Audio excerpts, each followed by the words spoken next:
अड्डा। नोटबंदी के इतने दिनों बाद दो बातें तो साफ हो गई हैं। एक कि आम भारतीय नागरिक के धैर्य की दाद देनी चाहिए। घंटों और दिनों तक लाइन में लगने के बाद, कारोबार कम होने के बाद भी जनता ज्यादातर जगहों पर संयम बरत रही है और अपने ही पैसों के लिए रुकी हुई है। दूसरी बात जो साफ हो गई है कि अगर इस नोटबंदी को लेकर सरकार के पास कोई भी प्लान था, वो बुरी तरह फेल हो गया है। रोज नए नियम, नए फरमान और नए बदलाव। कभी 4,500 के नोट बदल सकते हैं तो कभी 2,000, कभी रोज आ सकते हैं तो कभी 24 नवंबर तक एक ही बार आ सकते हैं। कभी 2.5 लाख से कम डिपॉजिट की जांच नहीं करेंगे, ऐसा कहा जाता है। फिर कहा जाता है कि हम किसी भी खाते की जांच कर सकते हैं। इस सब कंफ्यूजन के बीच लोग परेशान हैं और एक अच्छे प्लान के एग्जीक्यूशन को बिल्कुल गलत तरीके से किया गया है।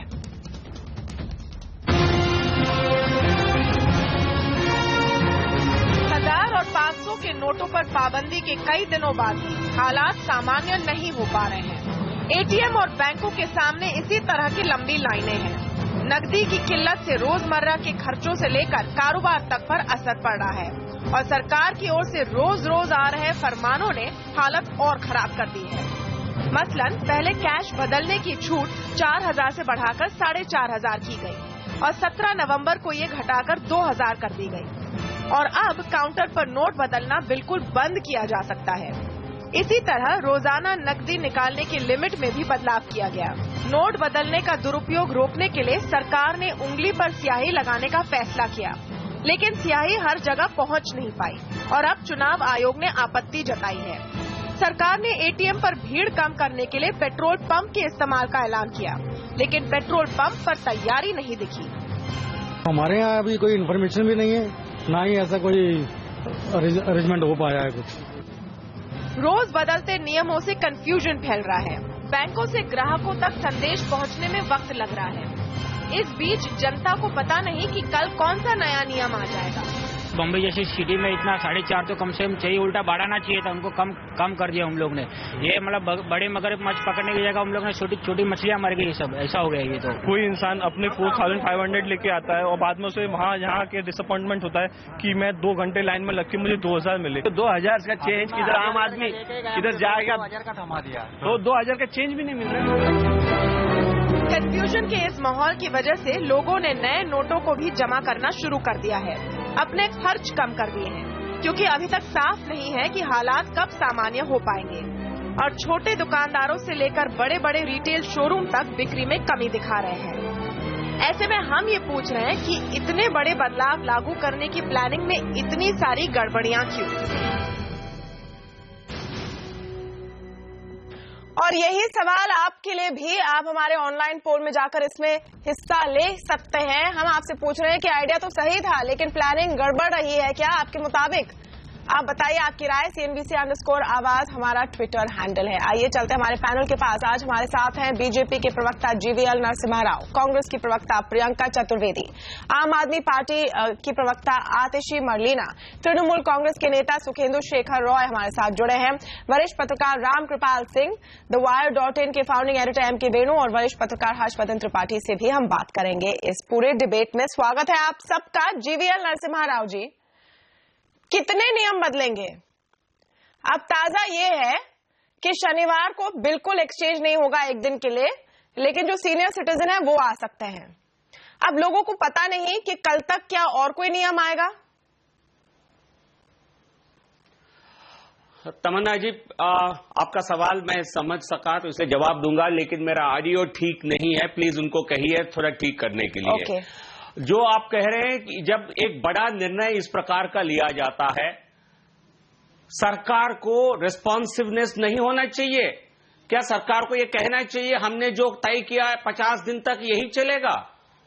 आप क्या चाहते हैं? सरकार बिल्कुल जनता की आवाज ना सुने, परिस्थितियों को ना समझे, परिस्थितियों का आंकलन ना करें, कोई परिवर्तन ना करें? क्या इसको आप कंफ्यूजन समझते हैं? इसको समझदारी समझते हैं? तो इसको आंकलन करना, जनता को स्कीम से जो दिक्कतें हो रही है उसको समझकर उनको रिलीफ देना और स्कीम के जो मुख्य उद्देश्य है उस पर किसी प्रकार का अनशन ना हो, किसी प्रकार वो मूल उद्देश्य खराब ना हो, उसके लिए प्रयास, लगातार प्रयास करना सरकार की क्षमता का एक पर्सपेक्टिव है। ओके, ये किसी प्रकार की ना समझ के पर्सपेक्टिव नहीं हो सकता है। जब ये काम किया है आपने, जो पहली बार किया है इस देश में, क्योंकि पहले जो किया गया कांग्रेस के कार्यकाल में, क्या किया, नोट का परिवर्तन, यहां जो हो रहा है नोट का लीगल टेंडर रद्द किया गया। अचानक 86% ऑफ द नहीं, अच्छा इस बात पर आते हैं थोड़ी डिटेल में। जीवीएल नरसिम्हा राव कह रहे हैं कि ये कंफ्यूजन नहीं है, ये एक रिस्पॉन्सिव सरकार का प्रमाण है कि आप स्थिति को देख देख कर चीजें बदल रहे हैं। प्रियंका जी, ये देखिए, ये लोगों की मदद कर रहे हैं, इनको अब पता चल गया है कि शादियां हो रही हैं, इसलिए 2.5 लाख रुपए का विड्रॉल करने दे रहे हैं। ये पता चल गया कि करंट अकाउंट से 50,000 निकालने हैं। आप इसको क्यों गलत समझ रही हैं? नहीं, देखिए ऐसा है, बाबा रामदेव जी ने भी इनके पक्ष में आकर एक बात कहा कि भारतीय जनता पार्टी के जो नेता हैं, ज्यादा से ज्यादा लोगों ने शादी नहीं की है, तो वो जानते नहीं थे कि ये शादी का सीजन है, जिस वजह से आपको पैसे नहीं निकालने दे रहे थे। इस तरीके का कंफ्यूजन नहीं है, मैं कहूंगी बहुत क्लैरिटी सामने दिखकर आ रही है। 40 से ज्यादा लोग मर चुके हैं कतार में खड़े होकर। बैंक के अधिकारी करीब 11 लोग मर चुके हैं ओवरटाइम वर्क कर करके। एक दिन हमें सुनाई देता है कि इंक लगाई जाएगी, दूसरे दिन हमें पता चलता है कि इलेक्शन कमीशन ने क्लियरली कह दिया है कि इंडेलिबल इंक का इस्तेमाल नहीं हो सकता है। फिर आप नेशनल हाईवेज का देखिए, नितिन गडकरी जी पहले अनाउंस करते हैं कि 11 नवंबर तक फीस वेव ऑफ होगी, फिर कहते हैं 13 नवंबर तक, फिर अब 24 नवंबर तक बढ़ा दी है। तो अगर ये रिस्पॉन्सिवनेस कहेंगे तो मैं कहूंगी कि इनका जो क्राइटेरिया है, जो स्टैंडर्ड्स हैं, अपने आप से इतने लो हैं, इतने गिरे हुए हैं कि वो समझ नहीं पा रहे हैं कि आज देश की जनता का क्या हाल हो रहा है। जब आप देश की इकोनॉमी से 80% से ज्यादा जो करेंसी चल रही है उसको अचानक से हटा दो और आपको, हम तो बहुत रिस्पॉन्सिव हैं क्योंकि वो जो बाकी 14% में लोगों का काम नहीं बन पा रहा है, जो पूरा कारोबार ठप हो चुका है, उसकी जवाबदेही लेने को तैयार नहीं है। नहीं तो लेकिन फिर इसका ऑल्टरनेटिव क्या है? इसका ऑल्टरनेटिव क्या है? इसका ऑल्टरनेटिव क्या है? आतिशी मलेरा, फिर इसका दूसरा ये रूप होगा, जैसे जीवीएल नरसिम्हा राव कह रहे हैं कि पहले दिन जो ऐलान हुआ वो हो चुका है, इसके बाद हम कुछ नहीं बदलेंगे। अगर ऐसा होता तब भी आप सब निंदा करते। देखिए तमन्ना जी, सबसे पहले तो हमें कम से कम नरसिम्हा जी ये मान लें कि उन्होंने बिल्कुल जीरो प्लानिंग के साथ इतना बड़ा रिफॉर्म इम्प्लीमेंट किया। अब ठीक बात है, आपने जीरो प्लानिंग के साथ कर दिया, आपकी कोई तैयारी नहीं थी, आपको ये पता नहीं था कि शादियों का सीजन है, आपको पता नहीं था कि कितनी करेंसी की कमी है, आपको पता नहीं था कि कितना समय लगेगा नोट्स प्रिंट करने में, आपको पता नहीं था कि कितना समय लगेगा एटीएम्स को रिकैलिब्रेट करने में, आपको पता नहीं था कि देश भर में एटीएम्स में आपको पैसा पहुंचाने में कितना समय लगेगा, आपको कुछ भी नहीं पता था।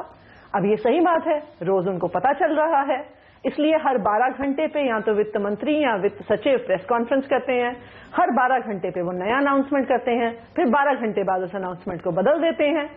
उनको लगता है कि सारी दुनिया दिन भर टीवी देखती रहे तो उन्हें पता चल जाएगा कि अगले 12 घंटे के लिए उन्हें करना क्या है। मजाक बना के रख दिया है आपने देश का। लोगों के पास खाना खरीदने के लिए पैसे नहीं है, लोग रात रात भर नॉर्थ इंडिया में ठिठुरती सर्दी में बाहर खड़े हैं एटीएम के लाइन में। ये देश के साथ कैसा मजाक कर रहे हैं? क्या सरकार को गवर्नेंस नहीं आती है? एक छोटा सा भी रिफॉर्म इंप्लीमेंट करने से पहले पूरी तैयारी की जरूरत होती है, प्लान ऑफ एक्शन की जरूरत होती है, और इस बार सरकार ने दिखा दिया है कि उनकी जीरो प्लानिंग थी, जीरो एग्जीक्यूशन उनकी कैपेबिलिटी है और सरकार को गवर्नेंस नहीं आती है। टीएमसी के सुखेंदु शेखर रॉय भी हमारे साथ है। आपकी पार्टी की मांग है, आम आदमी पार्टी और टीएमसी आप दोनों की मांग है कि ये पूरा जो डिमोनेटाइजेशन हुआ है, नोटबंदी हुई है, उसे रोल बैक किया जाए, और 3 दिन का आप लोगों ने समय दिया है। क्यों ऐसी धमकी दे रहे हैं आप लोग? धमकी नहीं, चेतावनी दे रहा है सरकार को, क्योंकि सारे हिंदुस्तान को सरकार ने कतार में खड़ा कर दिया। दुनिया में कहीं ऐसा नहीं हुआ, कोई भी देश में, कि सारा देश की जनता बैंकों के सामने और एटीएम के सामने खड़ा हो जाए और वो कहता है कि हम काला धन को बरामद करेंगे। इस तरह वो जो बता रही थी अभी, वो सही बताई कि कोई प्लानिंग नहीं है, कुछ नहीं है। पिछले दफे हुआ था 1971-78 में, कुछ डिनोमिनेशन का स्क्रैप किया गया था, उस समय ऑर्डिनेंस लाया गया था, उसके बाद बिल आया था पार्लियामेंट में, पार्लियामेंट में कानून पास किया गया था।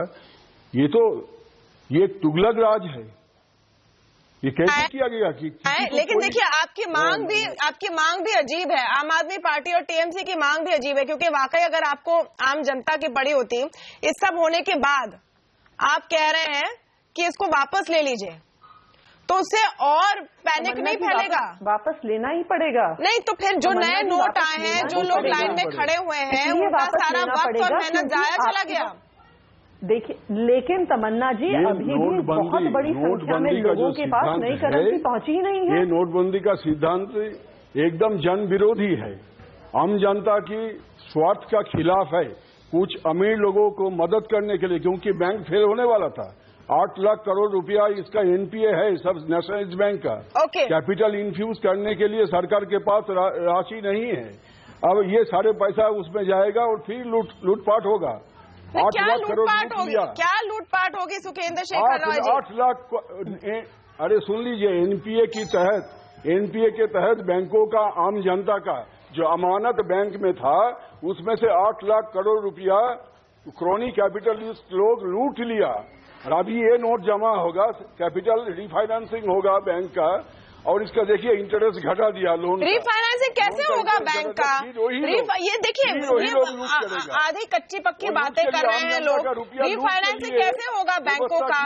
लोगों का पैसा जा रहा है बैंक में, वो लोगों का पैसा है, उसको उठाकर सरकार एनपीएस नहीं खत्म कर सकती है। सुनिए, मेहरबानी करके मुझे बोलने दीजिए। नहीं, लेकिन रॉय, मेहरबानी करके मुझे बोलने दीजिए। मैं बोलने दूंगी, लेकिन वो तर्क तो होना चाहिए आपके आर्ग्यूमेंट में। सर, आप तो भाई बोलने नहीं देते, आप सवाल ही करते जा रहे हैं। बोलने दीजिए तो सुनिए। मैं जो कहता हूं कि 8 लाख करोड़ जो एनपीए है, उसको राइट अप करने के लिए सीधा निर्णय लिया ही सरकार ने। अब देखिएगा, हफ्ता बाद, 15 दिन बाद, 1 महीना बाद देखिएगा, ऐसा होने वाला है। आज तक किसी का नाम ऐलान नहीं किया, इसी बयान के नहीं किया। आपके सुखेंदु जी, आपके इसी बयान के इकोनॉमिक फंडामेंटल और सेंस को मैं क्वेश्चन कर रही हूँ, सवाल पूछ रही हूँ आपसे कि इसमें कोई इकोनॉमिक लॉजिक नहीं है। I am raising questions about crony capitalist. That is fine, but there is no logic. जो पैसा अब वापस आ रहा है बैंक में, ऐसा नहीं है कि बैंक उसको उठाकर अपने एनपीएस खत्म कर दे। Decision has been taken at the behest of the crony capitalist. वो अलग बात है सर, लेकिन आप लॉजिकल आर्गुमेंट के साथ आइए सर। जीवीएल नरसिम्हा राव, क्या आपको मेरी आवाज आ रही है? जीवीएल नरसिम्हा राव, जीवीएल नरसिम्हा राव, क्या आपको मेरी आवाज आ रही है? लुटेरा का राज बनाया इसने, और लुटेरा का राज कंटिन्यू करेगा। ओके, एनीवे, इस पॉइंट पे आते हैं। एमके वेणु, क्योंकि पूरे इस पॉलिटिकल बातों में और पॉलिटिकल आरोप प्रत्यारोप में कहीं पर फैक्ट्स इतने अजीब हो रहे हैं। कोई कह रहे हैं कि देखिए 3 लाख करोड़ रुपए सरकार के पास आ जाएंगे, सारा ऋण माफ हो जाएगा। उसमें कोई सेंस नहीं बन रहा है। जो पैसा बैंकों में वापस आ रहा है वो लोगों का पैसा है। नहीं, मैं और लोगों को पैसा लूट किया गया। नहीं, लोगों का पैसा थोड़ी मिसअंडरस्टैंडिंग है। मैं आपको समझाता हूँ क्या है ये। इनका प्लान ये है, प्लान ये, एक थ्योरी ये है कि 14 लाख करोड़ जो वापस जो रिप्लेस कर रही है करेंसी, उसमें से फाइनेंस मिनिस्टर जेटली साहब ने बोला है कि शायद 20 से 25% उसमें ब्लैक कंपोनेंट होगा, वो कन्वर्ट नहीं होगा, जो कि 1978 में भी ऐसी हुआ था।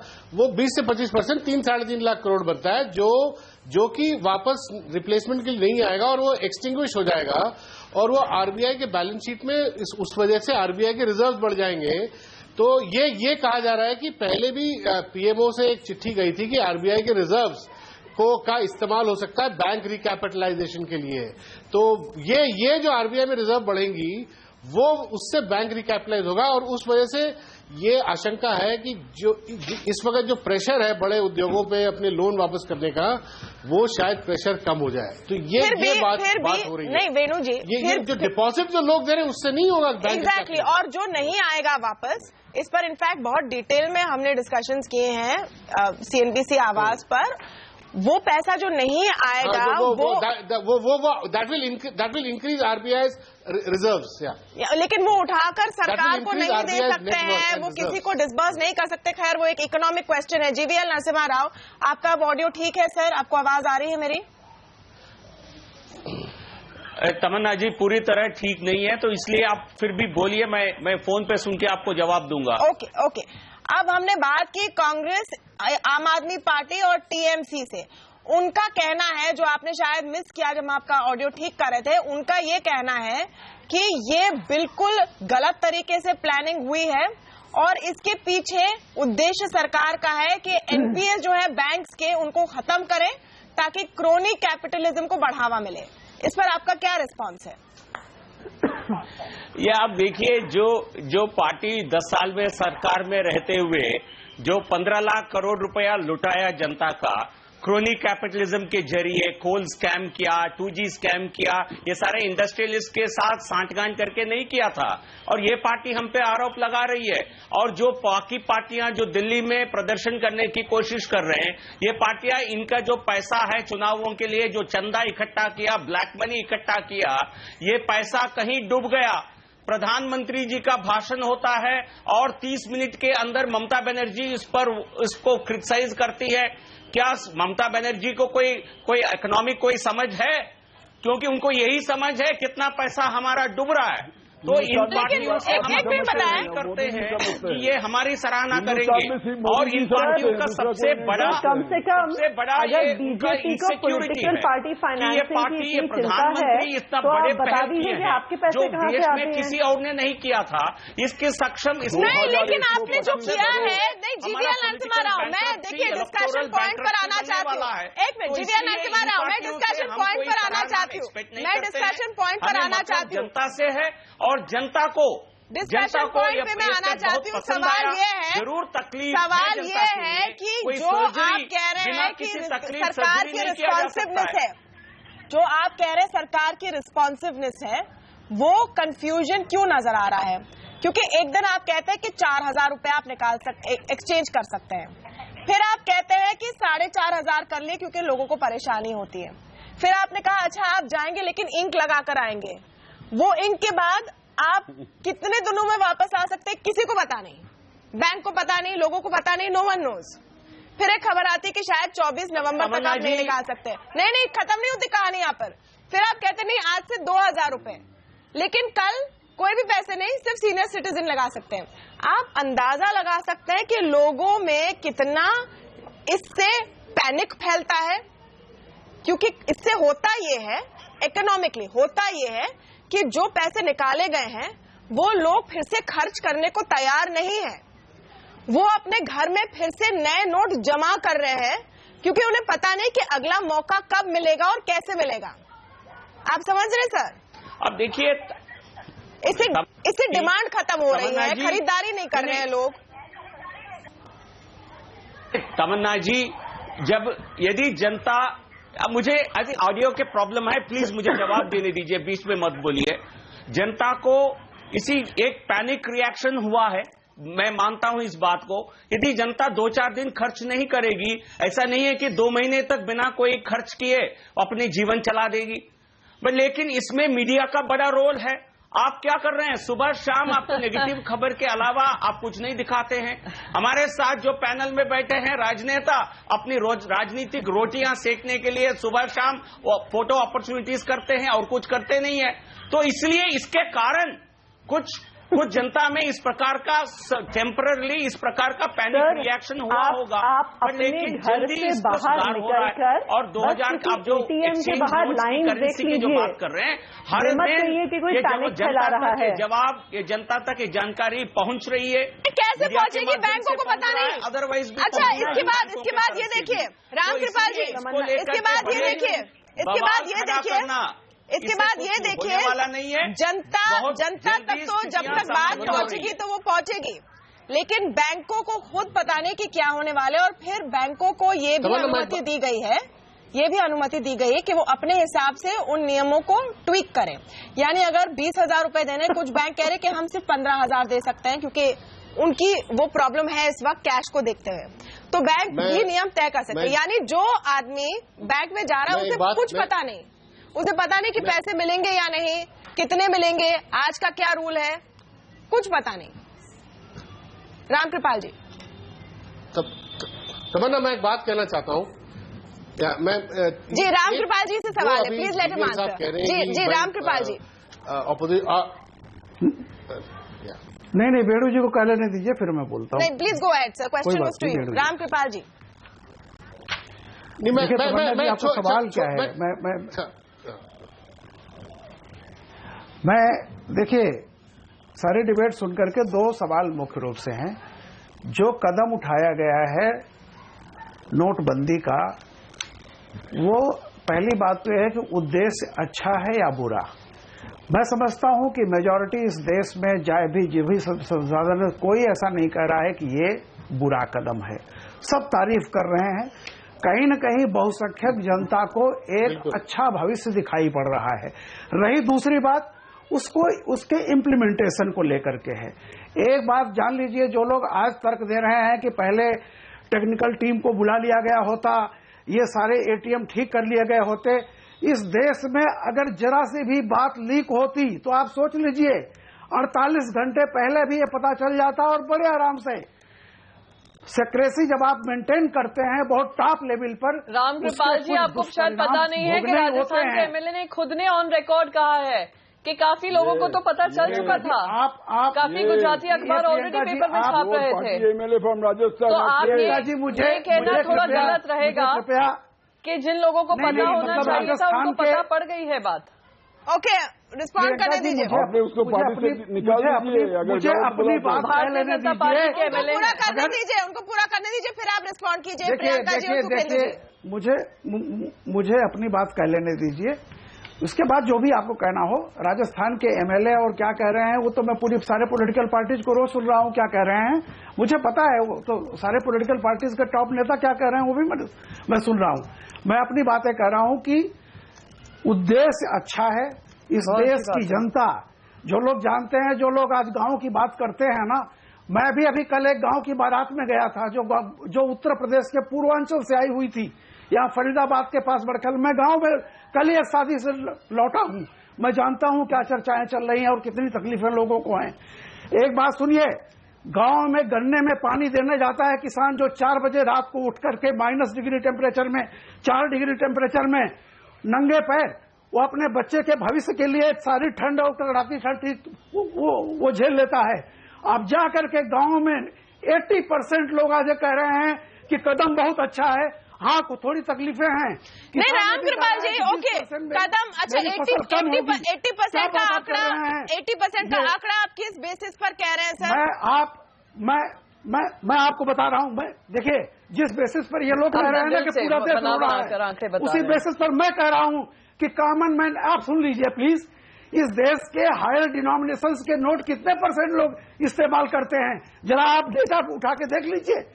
60% करीब 60% पॉपुलेशन ऐसी है जो हायर डिनोमिनेशंस में रेयरली यूज करती है। 500 रुपए का नोट भी रामकृपाल जी, 500 रुपए का नोट गरीब नहीं यूज करता है। प्रियंका देखिए, मैं आपसे मैं ये नहीं कह रहा हूँ करता है, परसेंटेज क्या उसके होते हैं मैं आज आपको बता रहा हूँ। प्रियंका चतुर्वेदी आना चाहती है डिबेट में। जी प्रियंका चतुर्वेदी। देखिए, मैं काफी पेशेंटली इनकी बात सुन रही थी। ये आंकड़े अपने दिल से दे रहे हैं। आज उनके मन की इस विचार होगा कि बहुत अच्छा पॉजिटिव मूव है, पर अगर लॉजिकली अगर हम भी आंकड़े देखकर बताएं, और मैं आंकड़े अपने मन घड़ित नहीं बता रही हूं, आंकड़े जो सामने फाइनेंशियल ईयर्स में आए हैं और अप्रैल 1 से लेकर अक्टूबर 31 इसी फाइनेंशियल ईयर में जो टैक्स रेट्स हुए हैं, 7,700 करोड़ के जो ब्लैक मनी होल्डर्स हैं उसमें से निकला है, जिसमें से कैश कंपोनेंट सिर्फ 5% रहा है। तो इस 5%, 6% को टारगेट करने में आपने देश की 80% जनता को आज रास्ते पे खड़ा किया है, कतारों में खड़ा किया है। उस पे सवालिया निशान हो रहे हैं। हम सब चाहते हैं कि ब्लैक मनी का खत्मा हो या इस तरीके की पॉलिसीज आए जिससे ये ब्लैक मनी की जो प्रॉब्लम है उसको रिजॉल्व किया जाए, पर जिस तरीके से ये किया गया है, अब पनामा पेपर लीक्स हुए थे, पनामा पेपर्स में अकाउंट्स में इतने सारे अकाउंट में नाम आए हैं, उस पर किसी तरीके की कार्रवाई नहीं हुई। जैसे ही प्रधानमंत्री ने अपनी सरकार बनाई। प्रियंका जी, सबसे पहले जिसकी बार दोहराते हैं, एसआईटी का गठन किया था, वो एसआईटी में क्या कार्रवाई की गई है प्रधानमंत्री जी बताएं। अब ब्लैक मनी होर्डिंग के लिए आपने वॉलंटरी डिस्क्लोजर की बात की थी, वो वॉलंटरी डिस्क्लोजर अगर हम पास्ट गवर्नेंस के टाइम पे भी, गवर्नमेंट्स के टाइम पे भी करेंगे तो उसमें कोई ज्यादा डिफरेंस नहीं है। ओके, आप जो बड़ी मछलियों को छोड़कर छोटे छोटे आम आदमी जो अपने पैसे इकट्ठा करते हैं उस पे अगर आप टारगेट करते हैं तो सवालिया निशान आप पे उठते हैं। ओके, जीवीएल नरसिम्हा राव, और रही बात सीक्रेसी की, नहीं, जीवीएल नरसिम्हा राव को रिस्पॉन्ड करने का मौका दिया जाए। रिकॉर्ड कह रहे हैं कि जिन लोगों को पता होना था उनको पता थी ये खबर। ओके, जीवीएल नरसिम्हा राव को रिस्पॉन्ड करने का मौका दिया जाए। अब जहां तक सीक्रेसी की बात है, जीवीएल नरसिम्हा राव, बहुत सारे आरोप और अलग अलग एग्जाम्पल अलग पार्टियां दे रही हैं, क्या इस पर एक कॉन्क्रीट रिस्पांस आप लोगों का बनता है या नहीं?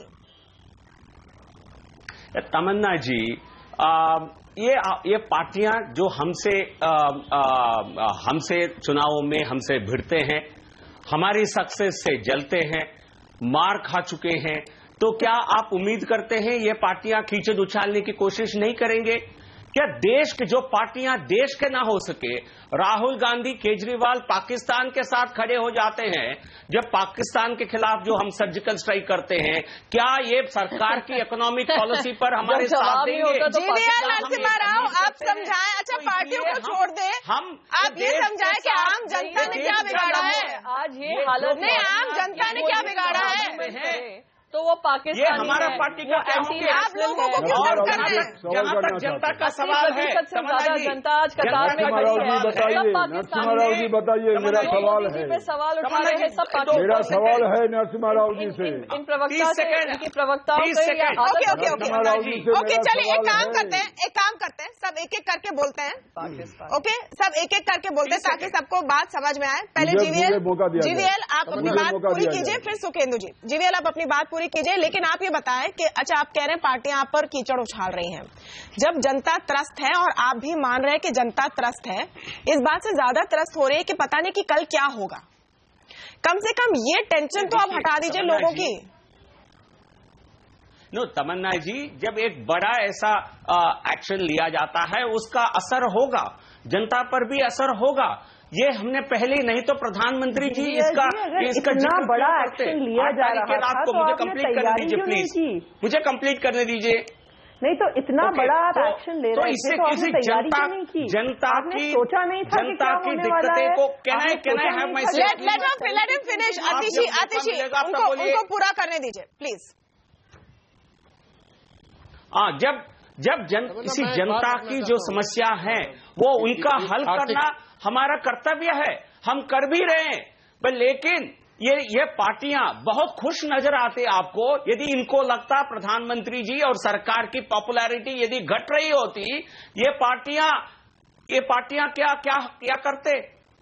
क्या ये पार्टियों को ये बात नहीं समझ में नहीं आ रहा है? नहीं, ये थियोरी है जीवीएल, लेकिन अगर लोग परेशान हैं, अगर लोग परेशान हैं, अगर आप उम्मीद कर रहे हैं कि ऑपोजिशन पार्टी अपने कमरे में बंद होकर सेलिब्रेट करें कि लोग परेशान हैं, तो वो उनका काम है लोगों की बातें रखना। हाँ, उसमें वो मिर्च मसाला डालेंगे अपने हिसाब से।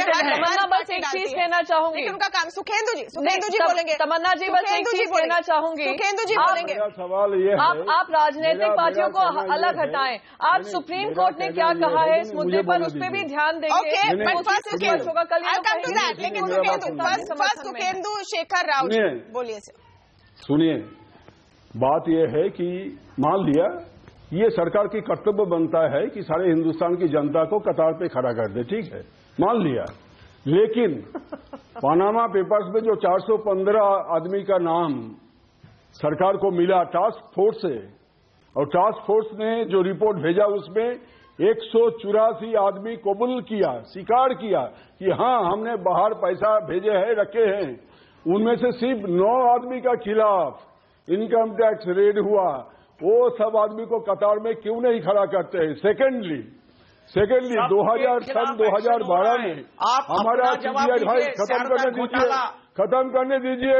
खत्म करने दीजिए फिर बोलेंगे। 2012 में हमारा सीबीआई डायरेक्टर ने क्या बोला था? कि 500 crore US dollar 500 crore US dollar से ज्यादा रुपया वो ऑफशोर कंट्री में है, ऑफशोर आइलैंड्स में है। देखिए सुखेंदु जी उसको सुनिए, बोलने दीजिए। सीबीआई डायरेक्टर ने बोला, मैं नहीं बोला, मेरा पार्टी नहीं बोला।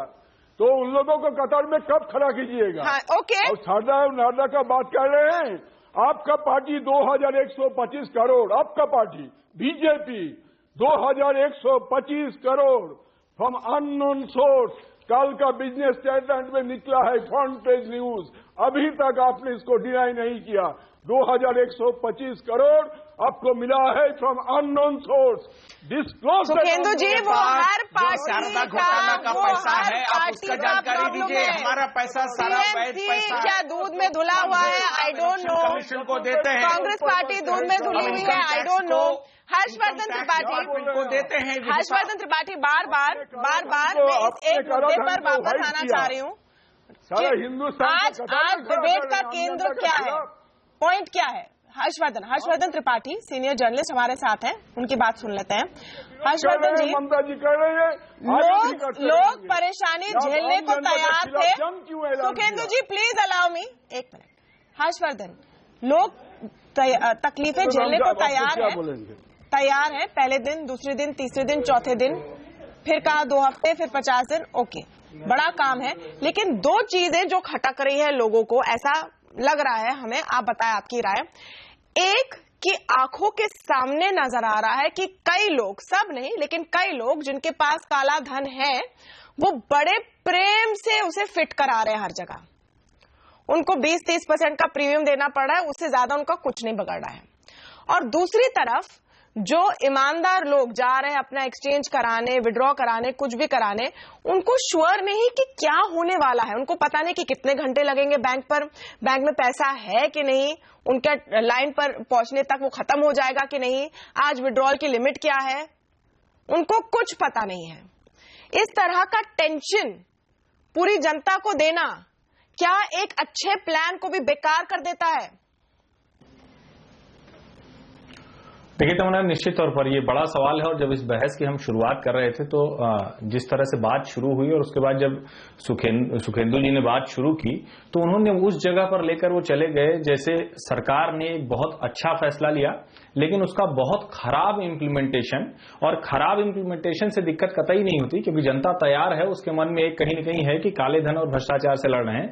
लेकिन खराब इम्प्लीमेंटेशन से ज्यादा जो बड़ी चीज, जो गड़बड़ नजर आ रही है, और इसको सरकार को मानना चाहिए, सरकार के अलग अलग लेवल नजर आ रहे हैं। प्रधानमंत्री के लेवल पर एक फैसला होता है, पीएमओ हर शाम को रिव्यू ले रहा है, लेकिन उसी पीएमओ के फैसले को लागू करने की जिम्मेदारी जिस वित्त मंत्रालय पर है, वो वित्त मंत्री और उनका पूरा विभाग, वो सारा का सारा कहीं न कहीं कंफ्यूज्ड दिखता है बुरी तरह से। वो जो फैसले के बारे में जब जानकारी भी दे रहा है तो आप उनकी प्रेस कॉन्फ्रेंस देखेंगे, आप उनकी बातचीत सुनेंगे तो वो खुद श्योर नहीं है।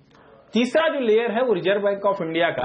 रिजर्व बैंक ऑफ इंडिया, हम लोग यहाँ जो दिल्ली में देख रहे हैं, आप लोग मुंबई में देख रहे होंगे कि रिजर्व बैंक ऑफ इंडिया अपने जो हेड ऑफिसेज हैं, यानी अगर दिल्ली और मुंबई बड़े हेड ऑफिसेज की बात करें तो वहां भी स्मूथ कैश ट्रांजैक्शन तेजी से कराने में मुश्किल आ रही है उसको।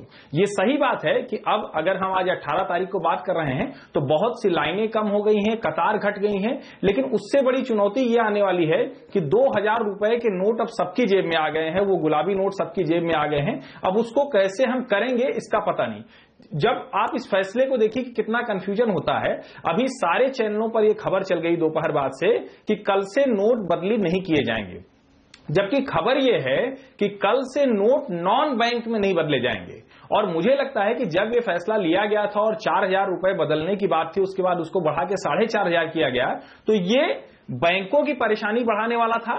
काला धन जिनको सफेद करना है उनके लिए भी ये आसान था कि किसी भी बैंक क्लैरिफिकेशन, दोपहर को यह खबर थी कि नोट बदलने की पर विचार किया जाएगा फिर से 24 नवंबर के बाद, जब सारे एटीएम काम करने लगेंगे तब शायद नोट एक्सचेंज बंद किया जाएगा। और अब जो खबर है कि कल, क्योंकि बैंकिंग एसोसिएशन ने मांग की है कि हमें एक दिन का रेस्ट दीजिए बदलने से, हम दूसरे कामों पर ध्यान दें, तो कल कोई भी बैंक नोट बदलेगा नहीं, केवल सीनियर सिटीजन्स के लिए सेवा दी जाएगी। अब आप देखिए, इतना आपके और मेरे बीच में भी कंफ्यूजन है क्योंकि इतने सारे वर्जन्स निकल रहे हैं बार बार। ठीक बात है, मैं यही कह रहा हूं कि फाइनेंस मिनिस्ट्री का जो इम्प्लीमेंटेशन का जो भी इनकी मशीनरी है वो बुरी तरह से फेल रही है।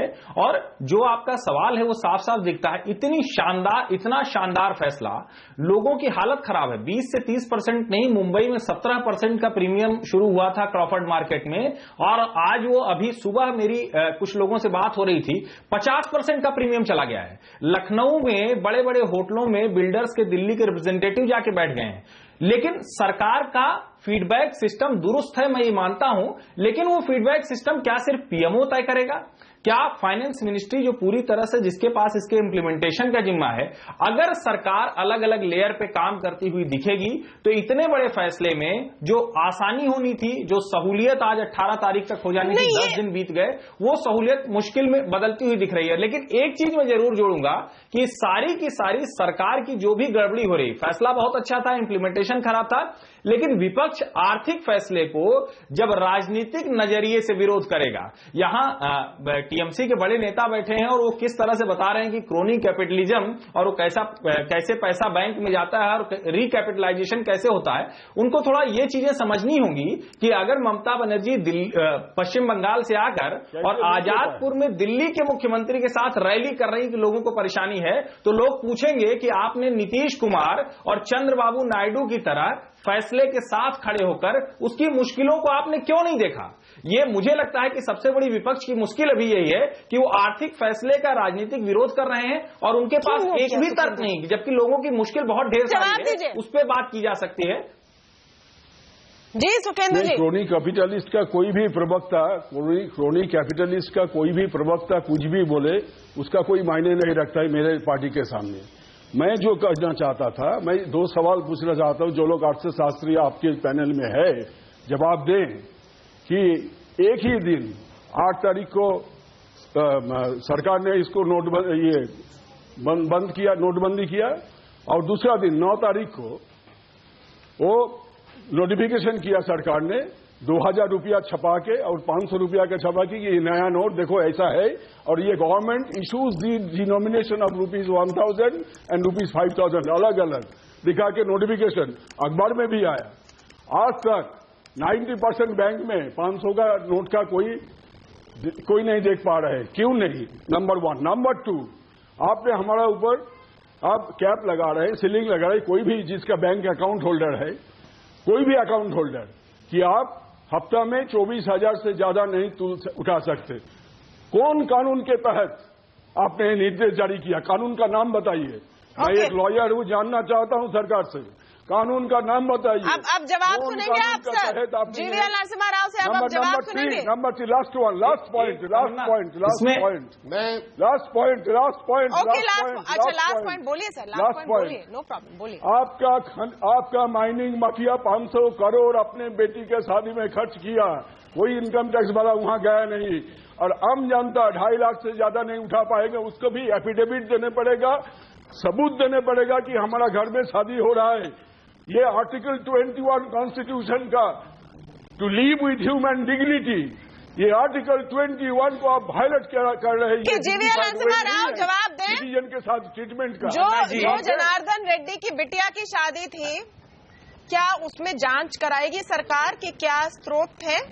ऐसे समय पर जब 86% नोट गायब हो गए थे, क्या पूरे शादी की payment online transaction, NEFT, RTGS और क्रेडिट कार्ड से हुई थे? अब देखिए तमन्ना जी, जब ऐसा कोई शादी करते हैं, ऐसा सैकड़ों करोड़, पता नहीं कितना करोड़ का खर्चा हुआ, ऐसे बड़े पैमाने पर खर्च करते हैं, तो automatically he invites all process, all natures of inquiry। इस पे बिल्कुल इस पर ध्यान दिया जाएगा, इस पे सवाल उठाया जाएगा और जांच भी होगा, इसका मैं आश्वासन आपको देता हूं। और जहां तक बाकी प्रश्नों का सवाल है, आप देखिए इनका तो नोट गए, जैसे विजय माल्या चला गया, आम आदमी पार्टी का, केजरीवाल का, कांग्रेस का चला गया, चले गए एक फैसले से, चला जाएगा, वोट भी चले जाएंगे, इसका डर है। तो इससे क्या हम उम्मीद करते हैं कि जैसा होगा, तो पूरी तरह सरकार को सरकार के ऊपर आरोप लगाने के बजाय क्या करेंगे, तो थोड़ा फोटो क्योंकि घोषणा के आधा घंटे के अंदर ब्रेक के बाद हम बात करेंगे फिर से कि इस नोटबंदी से जो हासिल होना था क्या वो हासिल होने जा रहा है, क्योंकि माफ कीजिए आम जनता को वाकई जो नेता कह रहे हैं ना एक दूसरे से उसमें इतना इंटरेस्ट नहीं है, उनको इस बात में इंटरेस्ट है कि कब उनका जीवन फिर से सामान्य होगा, और जो इतना कष्ट सब उठा रहे हैं उसके बाद जो सपने दिखाए हैं वो सच होंगे या नहीं, इस पर हम आएंगे एक छोटे से ब्रेक के बाद।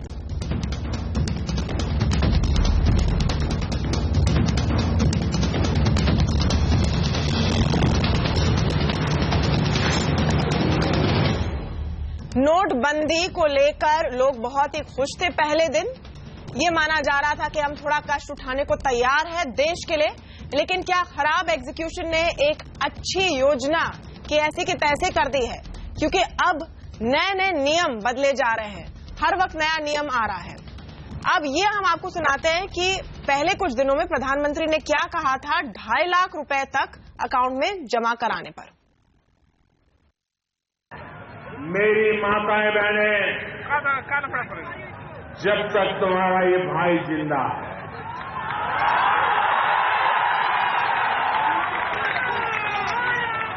मेरी माताएं, जब तक तुम्हारा ये लाडला जिंदा है, आप विश्वास कीजिए, आपने कड़ी मेहनत करके 550 रुपये बचा करके बेटी की शादी के लिए पैसा बचाया है, उस पर एक भी सरकारी अफसर आंख तक नहीं लगा पाएगा। ओके, तो ये कहा गया था कि हाउसवाइफ्स के लिए और जो कारीगर हैं, जनधन अकाउंट्स हैं, उनमें 2.5 लाख जब आप पैसे डालेंगे, डिपॉजिट करेंगे, 2.5 लाख तक सरकार आपसे कुछ नहीं पूछेगा। एमके वेणु, अब इतने दिनों के बाद सरकार को ये पता चल रहा है कि इस 2.5 लाख की लिमिट का भी उपयोग कर रहे हैं लोग। अचानक जिनके अकाउंट में कुछ पैसे थे नहीं, अकाउंट में पैसे आ रहे हैं, तो अब वो कह रहे हैं कि इस सीमा के अंदर भी चेक कर सकती है इनकम टैक्स डिपार्टमेंट और मैच कर सकती है कि क्या ये इनकम आपके पास हो सकता है या नहीं। तो जो बहनों, माताओं, हाउसवाइफ्स को दिया गया एक वादा था, क्या उस पर भी पीछे गई है सरकार? क्योंकि उनको कहा गया था कि आप चिंता मत कीजिए, कई महिलाएं अपने घर में पैसे जमा करके रखती है सालों सालों तक।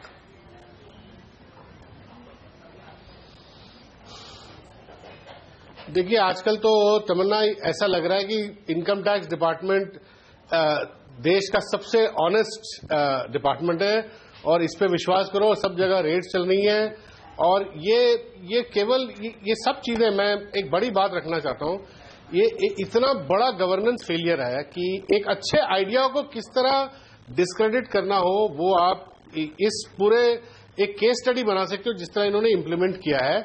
और तमन्ना, इसमें सबसे बड़ी बात है, ये हर रोज नई नई चीजें आ रही हैं और नीचे तक पहुंच भी नहीं रही है। इसके अलावा मैं आज बता रहा हूं कि एक बड़ा इक्विटी रिसर्च फर्म है एम्बिट कैपिटल, और भी लोग, सारे ट्रेड एसोसिएशन, सीआईआई, सब जगह कह रहे हैं 50% गिरावट आई है डेली इकोनॉमिक एक्टिविटी में, और कह रहे हैं कि इस क्वार्टर में, अक्टूबर, नवंबर, दिसंबर में जीडीपी कॉन्ट्रैक्ट करेगा, और अगले 6 महीने में जीडीपी ग्रोथ कह रहे हैं कि 5 या 6 परसेंटेज पॉइंट गिरेगा, 7 से लेकर 2% तक आ सकता है।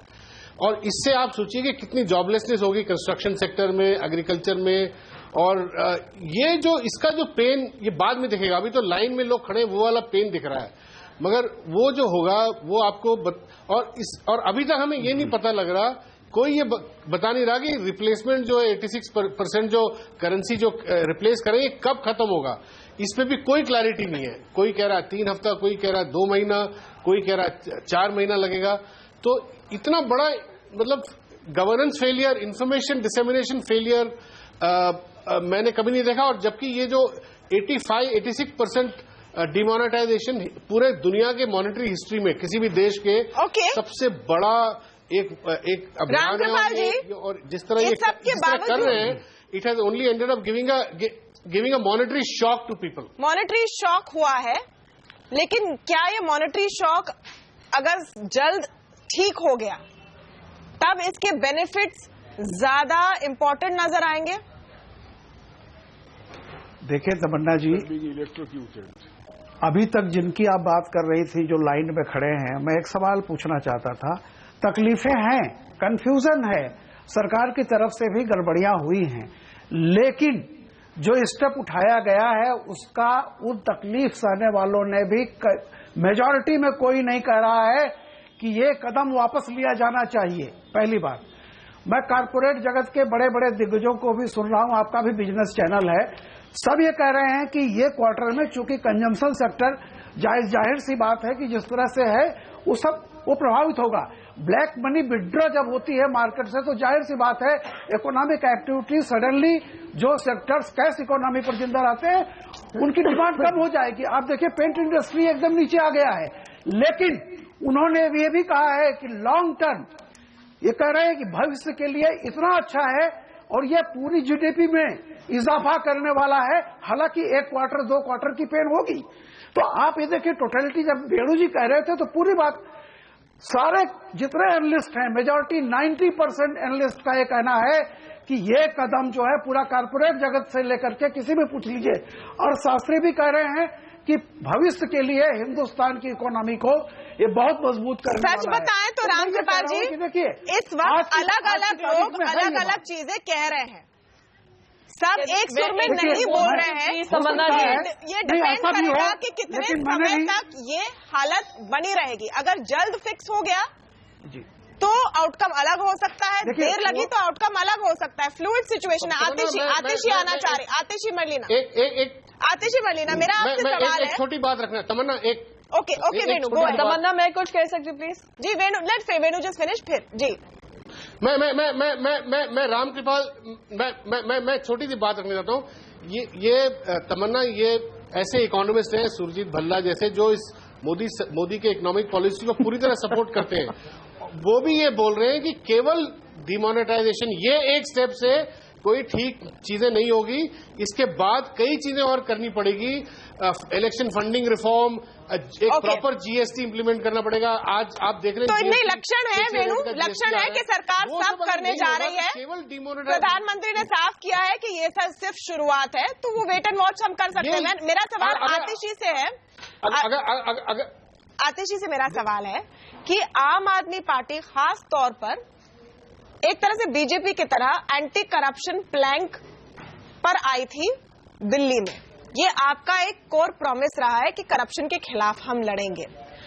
आपका आज कहना, आप कह रहे हैं इम्प्लीमेंटेशन खराब है, वो भी मान रहे हैं, कब से इम्प्लीमेंटेशन खराब है तक मैं समझ सकती हूँ। आपका कहना कि इसको वापस लीजिए और इसको बिल्कुल कम से कम आइडिया के लेवल पर भी सपोर्ट ना करना, क्या ये हिपोक्रेसी नहीं है राजनीतिक तौर पर आपके खुद की आइडियोलॉजी से?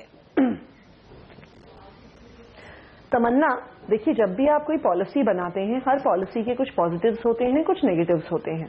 कोई भी सरकार में होता है तो पॉजिटिव्स और नेगेटिव्स को वे करके एक निर्णय लेता है। अगर आपको पता हो, हमने पहले 1-2 दिन इस पॉलिसी का कोई भी विरोध नहीं किया था, क्योंकि हम ये मान रहे थे कि शायद ये बहुत अच्छी पॉलिसी नहीं है, लेकिन शायद खराब भी नहीं है। क्योंकि जैसा प्रियंका पहले कह चुकी हैं, सरकार के अपने आंकड़े बताते हैं कि ब्लैक मनी का सिर्फ 6% एक्चुअली कैश में है। ये सरकारी आंकड़े बता रहे हैं। तो ब्लैक मनी पे सबसे पहले तो ये बहुत बड़ा प्रहार है भी नहीं। ठीक है, चलिए छोटा कदम ही सही। दूसरी बात, अगर आप हाई वैल्यू नोट्स को ही इकोनॉमी से हटा देते तो आप लॉन्ग टर्म में कैश होल्डिंग रोक देते, लेकिन आपने वो भी नहीं किया। आप 2000 का नोट लेके आ गए, जिससे इस साइकिल के बाद फिर से कैश होल्डिंग करना बहुत आसान हो जाएगा। तीसरी बात, जो प्योर, और मैं बिल्कुल वेणु जी की बात से सहमत हूं, ये pure and utter governance failure है कि आपने 6% ब्लैक इकोनॉमी को अटैक करने के लिए बाकी रिमेनिंग इकोनॉमी पे नहीं, लेकिन आप रोल बैक की मांग कर रहे हैं। आम आदमी के पास आप रोल बैक की मांग कर रहे हैं, जिससे और केओस फैलेगा, इससे और केओस नहीं फैलेगा। जीवीएल नरसिम्हा राव, आप रिस्पॉन्स दीजिए। फैलेगा केओस, सुन लीजिए, रोल बैक से केओस नहीं फैलेगा। हम कहेंगे कि हम कह रहे हैं कि नए नोट और पुराने नोट दोनों को यूज में लाइए, करेंसी में लाइए, मार्केट में लिक्विडिटी वापस लेकर आइए। हम इन प्रिंसिपल आइडिया से नहीं, और फिर काले धन पर कुछ मत कीजिए। ओके, जीवीएल नरसिम्हा राव और फिर Priyanka. GVL Narasimha Rao, short response please, I request you sir. आपने जीवीएल नरसिम्हा राव, क्योंकि आपने ऐसे इतने इनको बोलने दीजिए आतिशी प्लीज, आई रिक्वेस्ट यू। एक सेकंड, नहीं दूसरी बात, दूसरी बात के पहली बात का रिस्पॉन्स ले लीजिए। जीवीएल नरसिम्हा राव, बात कहना चाहूंगी कि बीजेपी अगर केजरीवाल की प्रहार करना चाहती है, आतिशी प्लीज उनको बोलने दीजिए। नहीं, बीजेपी कम से कम अपनी फंडिंग तो GVL Narasimha Rao please respond. 80% fund कहां से okay, GVL please respond. Arvind Kejriwal का जो ट्रांजिशन है 2 साल के अंदर, भ्रष्टाचार के खिलाफ मैं क्रूसेडर हूं कह के राजनीति में आके आज काले धन के कारोबारियों के साथ खड़े हैं अरविंद केजरीवाल। उनका भाषा का सुनिए, हवाला ऑपरेटर की भाषा में बात करते हैं अरविंद केजरीवाल। पूरी तरह राजनीतिक दिवालापन है। मोदी जी जो भी करेंगे हम उसका विरोध करेंगे, क्योंकि उनको लगता है एक एक करके बोले प्लीज, जब मैं कहूँ तभी बोले। मैं सिंसियर रिक्वेस्ट ताकि सबको मौका मिले। प्रियंका चतुर्वेदी है, वो डिस्क्लोज कर दीजिए। Priyanka Chaturvedi, Atishi not out of turn, please not here ma'am. Public में प्रियंका चतुर्वेदी। तमन्ना जी, जब हमारे जब घर देखिए, मैं बस एक चीज यहाँ पे कहना चाहती हूँ। रामकृपाल जी इतने सीनियर जर्नलिस्ट हैं, जब ये कहते हैं कि जब ब्लैक मनी वापस आता है इकोनॉमी से। नहीं तमन्ना जी, एक छोटा कमेंट मैं कहूँ, उसके बाद वो बोले। ओके, बोलिए। तमन्ना जी, जब शादी होता है तो घर में एग्जैक्टली आपके प्लानिंग के मुताबिक सब कुछ नहीं होता है। यदि आपके पैनल में कोई ऐसे कहते हैं मेरा शादी में जो तय हुआ वही हुआ, उसमें इधर उधर कोई चेंज नहीं था, ये गलत होगा। पर लेकिन पड़ोसियों को कांग्रेस इतनी ऑफ बजटिंग भी नहीं होती है जितनी आपने कर दी है देश के लिए। खुश होने से कोई फायदा नहीं है जी, लेकिन हर 12 घंटे की परिवर्तन नहीं होता है। भूल जाएंगे। शादी की बहुत बातें यहाँ हो रही है। कोई 500 करोड़ खर्च करता है, कोई 2.5 लाख खर्च करता है। जी प्रियंका। तमन्ना जी बोलिए। 2 महीने के बाद ये सारे भूल जाते हैं। तमन्ना, मैं शादी मर्जी से होती है, गड़बड़ शादी आप तो। अरे राव साहब, एनीवे चलिए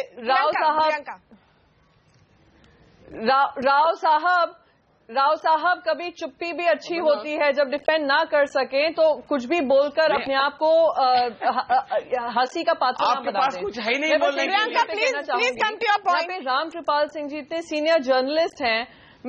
हाँ, I am coming to the point. Ramkripal Singh ji इतने सीनियर जर्नलिस्ट है, वो कह रहे हैं जब ब्लैक मनी विड्रॉ होता है मार्केट से तो इकोनॉमी क्रैश होती है। अब आप देखिए, पिछले 9 दिन से आज फ्रंट पेज है हर अखबार का, बॉम्बे में 50% से ज्यादा इकोनॉमी में रुकावट आ गई है। आज 8 में से 10 जो ट्रांजैक्शन होते हैं, एक सेकेंड सर, मैंने कहा 80% इंडिया की 80% इकोनॉमी जो है कैश ट्रांजैक्शन पे होती है। कैश ट्रांजैक्शन पे 80% से ज्यादा ट्रांजैक्शन होते हैं। आप प्लीज रामकृपाल जी, अब आप सुनने की भी धैर्य रखें। अगर मैंने कुछ गलत कहा है आप मुझे करेक्ट करिएगा, पर पहले नहीं कहा था। 80% से ज्यादा ट्रांजैक्शन कैश में होते हैं। आज किसान हुआ हो या गरीब वर्ग का आदमी हुआ हो या डेली वेज लेबरर हुआ हो, वो कैश इकोनॉमी पे डिपेंडेंट है। और जिस तरीके से आप बात कर रहे हैं कि ब्लैक मनी अगर विड्रॉ होता है तो इकोनॉमी में गिरावट आती है, तो आप ये जवाब सुप्रीम कोर्ट में दीजिए। आज सुप्रीम कोर्ट ने तक कहा है कि इस तरीके की हालत रहेगी तो देश में राइट्स हो सकते हैं। दूसरी चीज, आप एम्बेड कैपिटल की जो फाइंडिंग है आप उसको भी दरकिनार कर रहे हैं कि वो लोग भी नहीं जानते हैं वो क्या कह रहे हैं जब वो जीडीपी को हाफ कर देते हैं। तो आप अगर ऑनेस्टली अपने आप से पूछेंगे कि इस तरीके का डिसीजन, हम सब कहते हैं डिसीजन होने चाहिए, ब्लैक मनी पे वार होना चाहिए, पर जिस तरीके से आज आम आदमी पे वार हुआ है उस पे आप सवाल उठ खड़े करें। और हर्षवर्धन त्रिपाठी हुआ है और एग्जीक्यूशन, हर्षवर्धन त्रिपाठी, इस सारे पॉलिटिक्स के बीच में, इस सारे पॉलिटिक्स के बीच में ना ही देखिए जो विपक्ष पार्टियां हैं, हर्षवर्धन जी, मुझे लगता है कि वो थोड़ा सा रिस्क ये ले रही है कि अगर 10 दिन में सब कुछ नॉर्मल हो जाता है, 10-15 दिन में, और इसके वाकई अगर बेनिफिट्स दिखने लगते हैं, तब ये थोड़े फंस जाएंगे, क्योंकि तब कहा जाएगा कि आपने गलत साइड को चुना, भ्रष्टाचार के साथ आप खड़े थे। लेकिन अगर ऐसा नहीं होता है तो क्या आउटकम आप देख रहे हैं? कब तक लोग इस तरह का संयम बरतते रहेंगे? देखिए तमन्ना, थोड़ा सा फैक्ट और सब्सटेंशिएट करें। हम लोग जो बातचीत कर रहे हैं, सी रंगराजन ने बहुत साफ कहा है, और इसलिए मैं सी रंगराजन का नाम ले रहा हूं क्योंकि वो फॉर्मर चीफ इकोनॉमिक एडवाइजर रहे हैं पीएम के, उन्होंने बहुत साफ कहा है कि ये जो मूव है इसकी जरूरत बहुत ज्यादा थी, इसके बिना कोई काम नहीं चलने वाला था और ये भारत की जो पैरेलल एक इकोनॉमी थी उसके लिए जरूरी था। दीपक पारेख ये कह रहे हैं कि रियल एस्टेट सेक्टर में जिस तरह की इकोनॉमी, जिस तरह की रियल एस्टेट में हो गई थी, उसमें बहुत जरूरी था कि एक इस तरह का मूव होता जिससे ब्लैक मनी या तो वाइप आउट हो या अकाउंटेड सिस्टम में आए, जिससे लॉन्ग टर्म में बेहतरी दिखेगी।